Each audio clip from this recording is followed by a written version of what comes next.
আরাফার মাঠ থেকে আসতে হয়, মাগরিবের পরে আসতে হয়, সূর্য ডুবার আগে আসতে হয়। মুজদালিফায় ঢুকতে হয় ফজরের আগে। মাগরিব এশা পড়তে হয় রাত 2টায়, 3টায়, 4টায়। এবার অসংখ্য গাড়ি মাগরিব এশা পড়তে পারে নাই, হারামে মুজদালিফায় ঢুকতেই পারে নাই। কি পরিমাণ টেনশনে রাত কাটছে।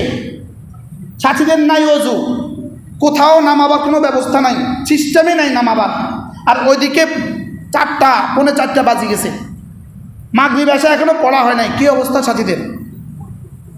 হৃদয়ের কষ্টের কোনো সীমা নাই।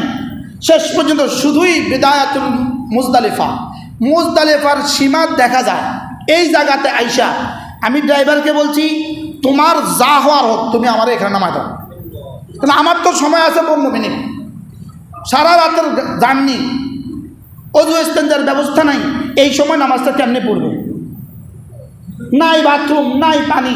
এই সময় আমার বাকি রয়েছে কয়েকটা নামাজ, মাগরিব আর এশা। কোনো রকমে আমরা যখন নামি তখন 10 মিনিট বাজে, আর 10 মিনিট বাকি আছে। 10 মিনিট পানি খাওয়ার পানি এরকম ছোট্ট একটা বোতল দিয়ে কোনো রকমে অজুটা কইরা মাগরিবের 3 রাকাত আর এশার 2 রাকাত আমরা পড়ছি। যেই পড়ছি, পড়া শেষ, ফজরের আজান। রিক্সটা কেমন হয়েছে বলেন? অথচ লক্ষ লক্ষ হাজি তখনও রাস্তায় রয়ে গেছে। তো এদের ফজরে আসা আমাদেরকে তো রব মানে কি পরিমাণ রহম করছে, কি পরিমাণ রহম করছে। ওই আমাদের দেশে বলে না, কানের গোড়া দিয়ে গেছে। কি শেষ টাইমে আল্লাহ তা একটুখানি সুযোগ দিছে। আর এরপরে যত লক্ষ লক্ষ হাজি ঢুকছে, এদের ফজর আর মাগরিব আর এশা কোথায়? এরপরে উকুফে মুজদালিফা ওয়াজিব। উকুফে মুজদালিফা কোন সময়? ঠিক সুবহে সাদেকের পর থেকে উকুফে মুজদালিফা। এরা তো মুজদালিফা ঢুকতেই পারে নাই, এরা রয়ে গেছে রাস্তায়। 8টায়, 9টায়, 10টায় ঢুকছে আর মুজদালিফার সীমা।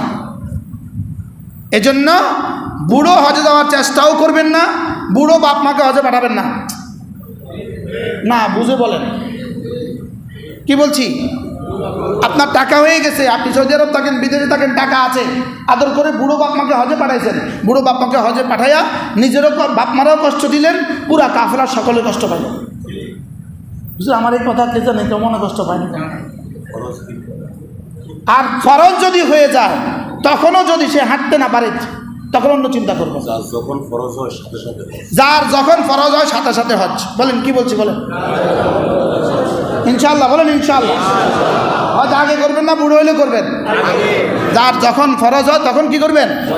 আর 70 বছর 75 বছর ফরজ হয়ে গেছে, যদি যাইতে হয় ঋণ টিন সব পরিশোধ করে বিদায় লয়ে চলে যাবে। ফিরে আসার নিয়ত আর যাইয়েন না। আল্লাহ আমাদেরকে হজ করার তৌফিক দান করেন। কেন করছি না হজ? হজ সকলেই নিয়ত করে, আরো পরে করব, আরো পরে করব, আরো পরে করব। এখন নিয়ত করেন হজ করবো ইনশাআল্লাহ। আল্লাহ তৌফিক দান করেন। আপনি একটু আমাদেরকে বলে দেন, আল্লাহ তৌফিক দান সবাই। আল্লাহ রাসূল বলেন, আল্লাহুম্মা গফিরিল হাজ ওয়াগফির লিমান ইস্তাগফারা লাহুল হাজ। আল্লাহ হাজী সাহেবকেও মাফ করে দেন। হাজী সাহেব যাদের জন্য মাফ চায় তাদেরকেও মাফ করে দেন।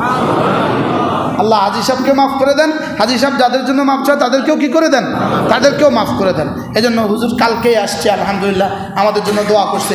আল্লাহ তাআলা যেন আমাদের সকলকে তাড়াতাড়ি সময়ে হজের তৌফিক দিয়ে দেন। আল্লাহ